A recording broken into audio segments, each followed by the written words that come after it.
What if you could turn any YouTube videos into fully searchable AI-powered knowledge assets? In this video, I'll walk you step by step through how I expanded my previous RAG automation into a much more viable production-ready tool. If you want to catch up on how I built the earlier version, I've linked all the step-by-step tutorials in the description below. Or if you'd rather skip the setup and get straight into building, you can join my school community to download the full workflow templates. By the way, this is a fully digital AI avatar version of myself, and this entire intro clip was generated with automation. I have a backend automation that generates all of these intros for my YouTube videos and inserts my digital avatar into the scene so I don't have to lift a finger to create the beginning of any of my YouTube videos. If you want to see how I did that, check out the link below.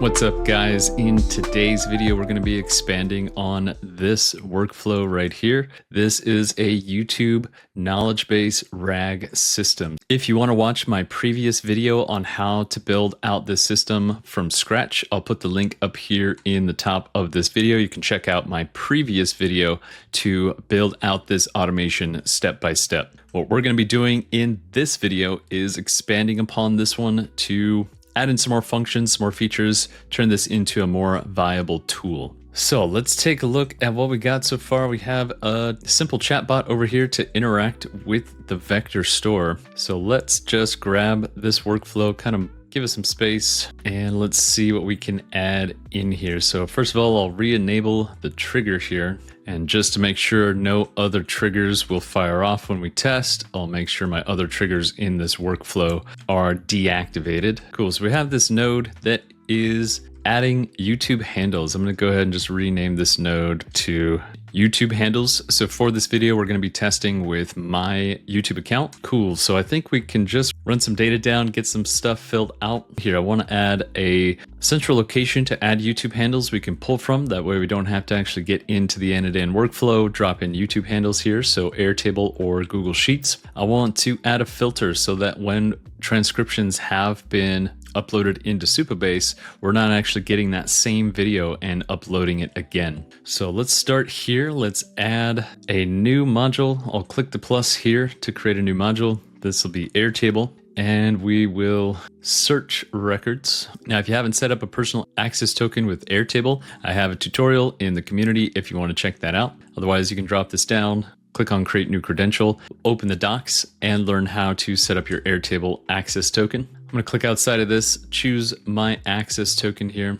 This will be my testing token. Now, I don't have this base set up for this list, so I'll go create that in a second. I'm going to click outside of this node. Let's actually add a Google Sheets function in here as well. So coming from the schedule, I'll drag out this toggle handle, type in Google Sheets, find Google Sheets. We want to get rows in a sheet. Same thing here, we'll have to set up a credential with Google. If you haven't created your Google credentials, I also have the tutorial for that in the school community. You can jump in there, check that out. I'm gonna go ahead and sign in with Google and name this connection YouTube RAG. Click on save. I'll close down this window. There's my new credential, and I can create that document here as well. So what I've been doing recently is having ChatGPT make CSV files for me to create tables in Airtable. So I think I'm going to stick with that workflow. I'm going to open up ChatGPT and prompt it with something like, I'm building a table in Airtable to list YouTube creators by their handle. Can you create this table for me?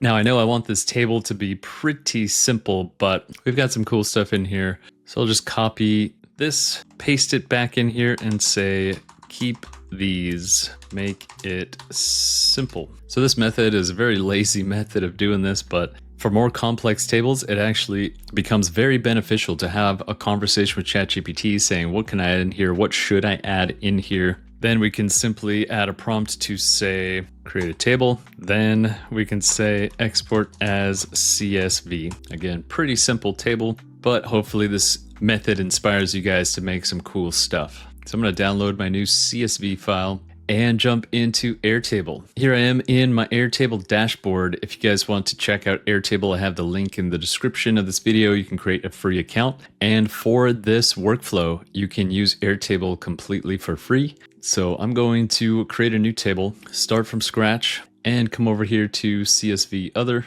Then I can drag and drop my CSV file in here, just like that. Say upload one file. Now we've got our YouTube creators in here just like that. I'm going to drop this down, change it to URL, just switching up the field type, then say import. There we go. I'll close down some of this extra stuff. We've got our imported table. I can rename this YouTube creators, change the base name to YouTube creators, and change the color. Great, everything looks good here. I can simply delete out this sample data. I'll click the checkboxes here, right click on one of the records, say delete all records. And with this first one here, I'll delete it out and add my channel, Kirk Artman, and my channel URL. There we go, looks good. So this list can get bigger and bigger as you find more channels you want to scrape. I'm gonna actually add one more field in here. I'll click the plus to create a new field. This will be a checkbox. I'll call this scrape. For the style, I like to choose this little thumbs up. Click create field. Cool, now something that just dropped. Let's take a look. Look what we have now in Airtable. Bam, something we've all been waiting for. That is excellent. So now we have dark mode in Airtable. Continuing on, we have this new field. It's a checkbox called scrape. We can check that box. Now this is just to mark when you have a bunch of YouTube creators in here, you can actually turn off and on which ones you want to scrape. That way you're not scraping a bunch of videos that you don't necessarily want to see, just the handles that you do want. So I'm going to set that to true. Now we can go build a Google Sheets version. Just because you guys have been asking me about Google Sheets stuff, let's go ahead and do it. So I'm going to select everything here by clicking the little checkbox, copy it. Let's jump into Google Sheets. Right here I am in a new Google Sheets. I'll just click up into the corner right here, paste my information right there. If you guys are familiar with using spreadsheets, you can make this as pretty as you want. I'm not going to spend too much time on it as I prefer Airtable. I'm just going to grab them from the CSV file, open up that CSV and just copy those headers. Paste them in like that and add in this header right here.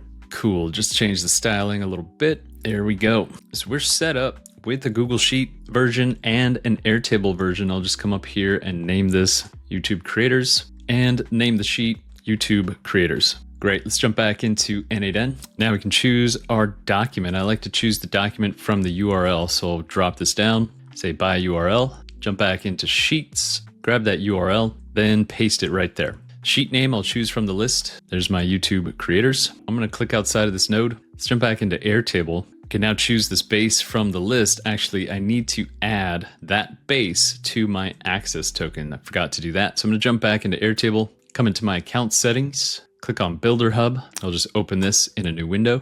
In the personal access tokens section, I'll find my access token I wanna use. Again, you can follow my tutorial in the school community to learn how to create a new access token. For this one, I'm gonna add my new base, YouTube Creators, click on Save Changes. Great, let's jump back into n8n. Now we can choose that base from this list, YouTube Creators, and the table, YouTube Creators. Again, just to reiterate, I have a base called YouTube Creators and a table, YouTube Creators. So now we can filter this by a formula here, and I can follow this formula example right here. Let's say the field name scrape equals true, followed by the open and closed parentheses. Now we'll set this to return all. It's going to return everything in there. We only have one record in there, but if you have a ton of creators, you'll be able to filter and sort that way first. Cool, I'm going to click outside of this node. Let's add that filter to the Google Sheets table. I'll double click into the Google Sheets node and we can add that filter here. Click add filter, drop this down, choose scrape. And just to keep this simple, if you guys are using Google Sheets, you can make this as fancy as you want, but I'm just going to set the value to checked. And if we look at our Google Sheet, we can see that value is equal to that right there. You can, of course, do all kinds of cool stuff here, but I'm going to be focusing on Airtable for the rest of this video just because I prefer it. I think it's much better for building automations, but this will work just like that, exactly as the Airtable base, just like that. Cool, so I'm gonna jump back into n8n, click outside of this node. Now both of these are set up to work equally, just like that, but I'm going to be focusing on Airtable. So I'll just deactivate this Google Sheets node and test the Airtable step. I can click the play button right here to test the step and we'll get that data coming through. Let's jump into the YouTube handles node. Now we can dynamically get our YouTube account. So I'm going to clear this out, delete it, and add in my creator handle value right there. Test the step. Now I'm going to try that again. I got 2 items coming through. I'm actually going to disconnect this route, jump back into the YouTube handles, click on test step one more time. That way we're getting that single item to come through. I'm going to click outside of the node. I'll come up to save the workflow. We can jump into this HTTP node, double click into it. Just make sure everything is linked up. Everything should remain the same. Linked to the previous JSON. Great. So I can add my API keys into these nodes. Let's go ahead and do that. I'm going to add my API key to this node, jump over to Rapid API. There we go, back with my API key. I'll drop my API key into this node. There we go, and test the step. Great, so we're getting our videos. Now this is going to be a huge step in filtering out which transcripts we're actually getting and which transcripts we're storing in the knowledge base. We're going to create a separate table to store our video IDs in Supabase. So in between this HTTP node and the split out node, I'm going to hover over the route, click the plus to create a new node. This will be Supabase. Find the Supabase node. I want to create a row. All right, so we're going to set up our credential and fill out this node here. So let's jump into Supabase. You can create a free account with Supabase. You can create 2 free projects with Supabase and run all of this stuff completely for free if you choose to do so. Pretty powerful tool. So I'm going to jump into my project here, into my demo project, and we can create a new credential for this project. I'm going to come down here to the project settings. In the settings, come into Data API, find my URL right here, copy that, get that URL, jump back to n8n. I'm going to click in this dropdown to create a new credential and drop my URL right there. Next, grab service role secret. I'm going to jump back into Supabase. This is your service role secret right here. You'll have to reveal it, then copy it. Right, got my secret, jump back into n8n, paste my secret right there. And I'm gonna name this account Credential YouTube Rag Expand. I have so many credentials that I use for one demo only, so I have to keep track. You can name your credential whatever you want. Save it, I'll close down this window, and now we can set up our Supabase table. So what do we want this table to do? We want it to store the information from our HTTP node. So we want to store video ID, we want to store published times, channel ID, title, description, stuff like that for each video just to have a record. And we can check that record to see if we've already transcribed that video and sent it off to the vector store. That way we're not getting duplicate records in the vector store. So what I'm going to do here, this is another method I like to use a lot. Definitely helps to come up with specific workflows, meaning the way that you put stuff together, not necessarily an n8n workflow, but the way you're actually doing things. And coming up with these specific workflows definitely helps you streamline your builds, build faster if you have a standardized method of building. So in this case, what I'm going to do is before the Supabase node, add a new node here, click the plus on that route. We'll find the edit fields node. You can type in set. And I'm just going to grab everything that I want to store in Supabase and drop it into the edit fields node. Let's look for some stuff we need. Let's grab the video ID. I'll drag this in, drop it right there, then rename this field simply video ID. Let's grab published time, drag that published at, drop it in, rename it published at. I'll grab the channel ID, rename it channel ID. Let's grab the video title, can rename it title, and scroll down. Let's see what else we need. Let's grab the channel title, rename it channel title. Great. So now when I test this step, we're going to get just the relevant data we need for our Supabase table to store that information. Got the video ID, the channel ID. Those are probably the 2 most important things for checking. Everything else is just for record keeping purposes. So I'm going to come up here to rename this node, rename it get video details, rename it. Let's click outside the node. Now, just to speed things along in building out our table in Supabase, so I'm going to copy all my items right here, come into ChatGPT, paste those items, say these are the items. These are some items I want to use as column names. You can see some sample data. Build me an SQL for Supabase that will create a new table with these column names. Remove the sample data. Do not include it. There we go. SQL for Supabase. I'm going to copy that. Again, pretty simple example, but the more you have conversations with ChatGPT about building this stuff out, most likely the more extensive your build out will be. And ChatGPT is very good at suggesting things to add in here that you might not have thought of. I want to use this. I want to keep it simple, but as an example, let's say, is there anything we can add to this table?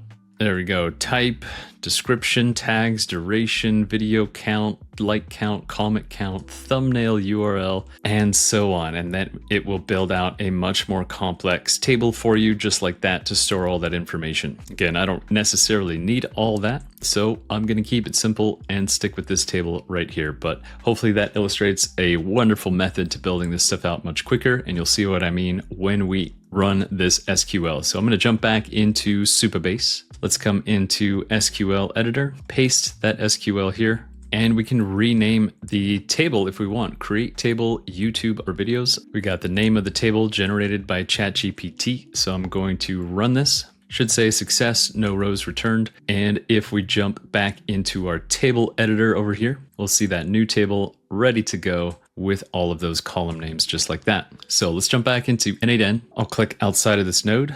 We've got that data coming through into Supabase. So let's jump back into the Supabase node and we can choose our new table. There it is, YouTube videos. Now we can map our fields into the appropriate column. Instead of defining each column manually, we actually need to go and rename the items in the edit fields node. That way we can drop this down and say auto map and get all of those inputs into our Supabase database automatically. So let's jump back into the edit fields node. We can see all of these field names are named with this naming convention right here. We double check Supabase. Our field names have an underscore and all lowercase letters. So let's just get in here and rename everything with an underscore and all lowercase letters. Published at, channel ID, title can stay the same, and channel title, we'll switch the naming just like that. Click on test step and we'll get everything back with the appropriate naming. Let's jump over to the Supabase node. Now we can see that proper naming convention come through and we can auto map it to the Supabase table. I'm gonna click on test step.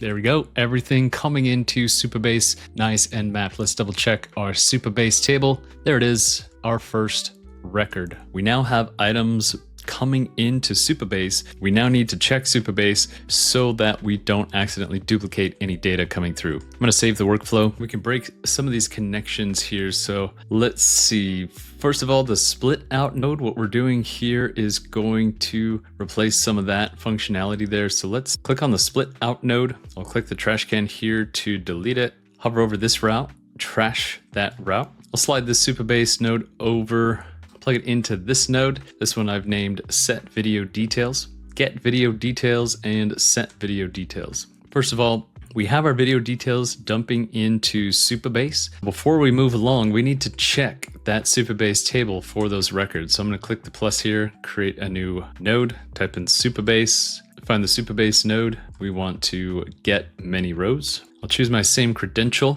find my table. There it is, YouTube videos. And now let's add a filter down here. So all this can stay the same. Let's say must match all filters. Add a condition where the field name, channel ID, and we can set that condition equals, and let's drag the channel ID from the edit fields node in there. Now we're searching our Supabase table for that actual channel ID to see if we have any records from that creator. We can get even more specific. Let's add a condition where the field name video ID equals the video ID coming from our HTTP nodes. So now we're checking a channel and video. And when all these are true, we're finding that video in Supabase. I'll come up here to rename the node, get Supabase records, and click on test step. There we go. We're finding that record because we just added it in there. So I'm going to click outside the node. You can see that one passing on. Now we don't want duplicate records, so we're going to have to break this up right here. I'll click on the trash can to trash this route. Click the plus to create a new node. Type in merge, find the merge node. For the mode, drop this down, choose combine, and we want to match on the video ID in Supabase. Drag that in there. For the output type, drop this down. We want to keep non-matches, so everything that doesn't match will pass on. And we want to pass on input number 2. Okay, I'll break this down in a second. Let's click outside the node. I'm going to move these nodes around a little bit, just like that. And let's grab the route from our video details here and plug that into input 2. Now all the videos we're getting with our HTTP node will get checked in Supabase. If that record exists, both of these routes will cancel each other out. We're only going to keep non-matching records. So if this record matches this record, they will get canceled out in here. If this record doesn't exist, only this route will pass, and we'll keep that input number 2 and pass it on. Nice elegant filter solution here. So I'm going to go ahead and run this merge node. But before I do that, we created this save point. This is part of my techniques I've been adapting, just the way I like to work. I create these set nodes as save points, just a very distinct save point. And by that, what I mean is we can come into this edit fields node, come up here to pin the data. That'll save this exact data right here coming through, and we won't have to keep running checks and running through rapid API nodes, spending those credits. We're just going to run the information that's in this node right here. I'm going to add a new trigger here. Click the plus, create a new node, add another trigger manually. Drop this manual trigger down right there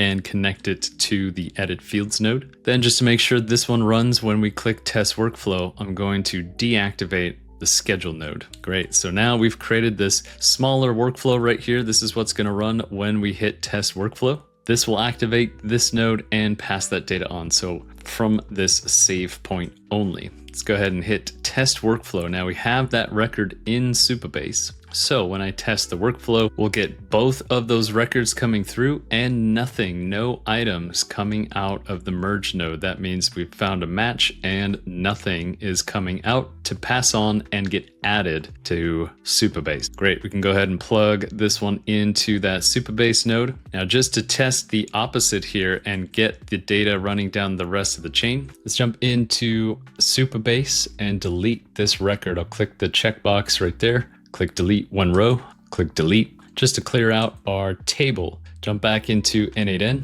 Now I want to break the connection here, just here, so we're not actually trying to transcribe and upload into the vector store. Let's go ahead and run this workflow. I'll hit test step. Now, since we deleted that record, you can see nothing was found, no items coming from Supabase. Therefore, that route input number 2 is passed on and added back into Supabase. I'm going to click into this node and we can create another save point here. I named this one set video details. Let's drop some items into the box here. I'll probably keep the Supabase record ID. Let's grab the video ID, published at time, the channel ID, the video title, channel title, and the created at time. This is when the record in Supabase was created. I don't think we need that. Let's click on test step. And there we go. We've got that data coming through. Click outside the node. We can pass that on to the transcribe node. So I'm just going to double click back in here just to make sure we have the right endpoints set up. That looks pretty good. I'll need to drop my API key back in there. Grab this toggle handle, connect it to the back of the node, and this is a new save point now. We cannot mess with our records in Supabase anymore. I'm going to click into this edit fields node again, pin the data, click outside the node, grab my trigger, disconnect that route, drop it down right here, and connect that trigger to that save point. Now when we run the workflow, it will run this data and we can test out the final parts of this automation chain. Cool, so let's jump into the transcribe videos node. I'll delete out the video for the video ID and we'll grab the new video ID. Again, if you guys want to see the full tutorial on how I built this automation step-by-step from scratch, you can check out my other video. I'll put another link up in the top corner here so you can find that video and build this automation from scratch. Then you can watch this video and finish off all of these updates. There we go, and everything looks good here except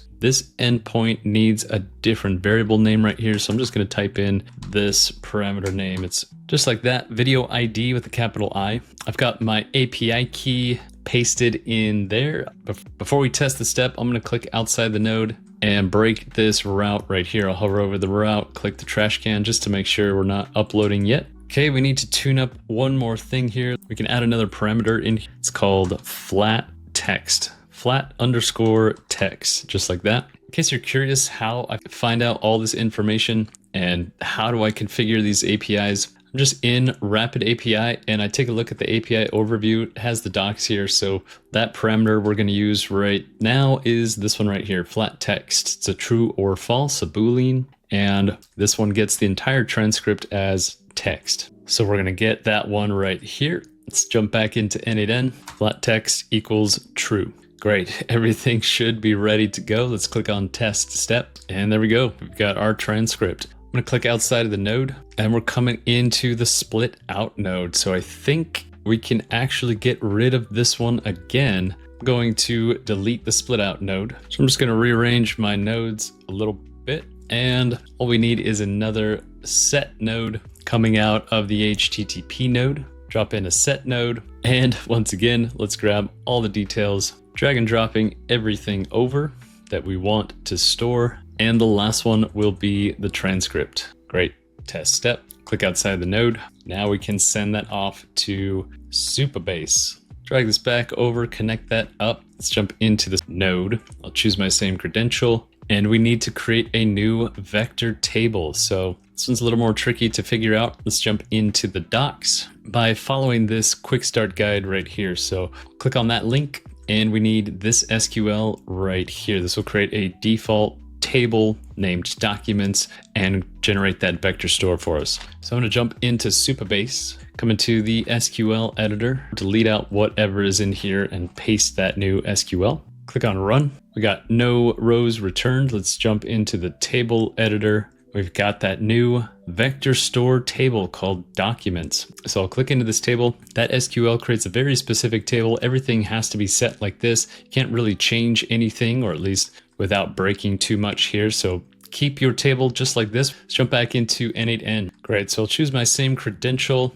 find my table from the list. That is my new documents table. And right away, set the embedding batch size to 20.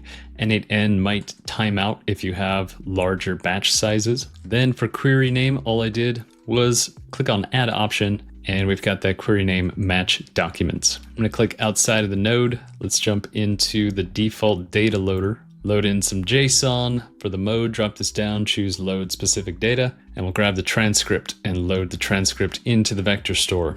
Now the rest of these items will add as metadata. So I'm going to click add option, choose metadata, add property, and we can start adding in all of this stuff here. So I'm going to grab my ID, drop it in the value. This is the Supabase ID for this original record. This one is called ID. Click on add property. This one I'll type in here, video ID, drag and drop the video ID, and continue to add this metadata, add property, published at time, drop in the value, add a property, channel ID, drop in the channel ID, title, and channel title. There we go. Now all of this data will be chunked up with this metadata. I'm gonna click outside of the node. Let's come into the text splitter, just to make sure what we got going on here, that's pretty good for these transcripts. So click outside of the node. I think we are ready to load everything up into Supabase. So we've got our next save point right here. I'm gonna click into the edit fields node,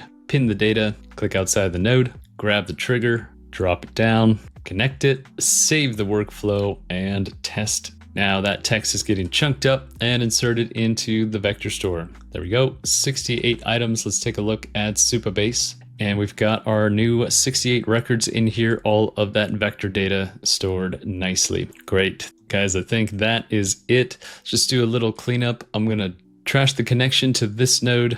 I'll double click into this edit fields node and unpin the data. Same thing here. Click into it, unpin the data, scroll back down. Let's unpin the data here. Deactivate the manual trigger and reactivate the schedule trigger. Again, you can set this to run on a schedule anytime you want to get new YouTube videos. Right now I have mine set every day at midnight. We'll run and check for new videos. We could set this to every week, Sunday night, grab new videos, click outside the node. Now something to remind you about from the last video, from the last tutorial, or if you guys are following along from the templates you downloaded from the school community, there is a hidden setting inside of this node right here. I'm gonna click into that node, can expand out this URL. and we have a max results setting right here. So the maximum number of videos you'll get from a single creator is 5 videos. So if you have 3 creators in your list, you'll get 15 videos if they have 5 videos, right? So we have that hidden setting. I think I want to expose this hidden setting kind of as the last touch up to this workflow. So I'm going to click outside of this expression window, outside of the node. Let's set that in the YouTube handles node right here. So I'm going to click into that, click into this field box, and we can name this max results. Now you can set the number of max results you want to get back right here. So I'll just set this to 5, keep it set at 5 for now. Let's test the step. There we go. Click outside the node. Let's move on down. I'll go ahead and test this node right here. Click the play button and jump into this node. We'll expand out the URL so we can see it. Now for the max results equals right here, I'll delete this one out. Max results equals and insert my dynamic parameter right here in between those ampersands, just like that. Click outside the expression window, test the step, and we're getting 5 results back just as we were before. Now that is a dynamic setting, however, and you can change that from this node right here. If you want to take that one step even further, in our database of handles, I'll jump into the Airtable node. Let's come into my Airtable base. We can add that setting in here. So I'm going to add a new field. This will be a number field. Call it max results. For decimal places, set this to whole values, create the field. So now for individual creators, you can set a different number of max results per creator. So same thing here, I'll set this to 5, rearrange my fields just like that, jump back into n8n, test the step. We'll get that max results right there. I'll click outside the node. So I'll test this step, come into this node, and we can change the max results to something more dynamic right here. And that is going to be our max results from Airtable. There we go. Same thing all set up. If we test this, we're going to get that same thing just like that. Cool, guys. I think that is it. We can test out this RAG system using this chatbot just like we did before. If you want to check out my previous video or jump into the school community, you can download this workflow as well as the simple chatbot to interact with your vector store. As I mentioned, I'll have this workflow available to download in the school community. I've got the link in the description of this video if you want to check it out. I look forward to seeing you in the group, and I'll see you in the next video.